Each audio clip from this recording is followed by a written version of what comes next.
Hello guys, in today's video I'm going to show you how to fix Fortnite LS 0013 error. This tutorial will be quick and simple. Just make sure to subscribe to this channel and leave a like on this video if you will find this guide useful. So first of all, you want to go ahead and close Fortnite. And after that, close Epic Games Launcher and open up your task manager. Once you will open up your task manager, you want to go ahead and find here Epic Games Launcher. And you want to end the task. The same would be for Fortnite, but of course if you close Epic Games Launcher, the Fortnite closes also. After you've done that, you want to go ahead and locate file. So you want to run the system, this one, and you want to write down a percentage, local app data percentage, and then click OK.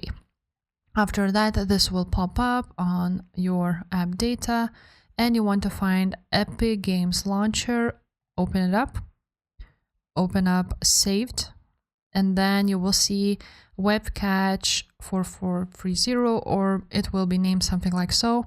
So what you want to do is go ahead and delete this file. And that's pretty much it. It should fix your problem. Go ahead, try to launch your Fortnite again.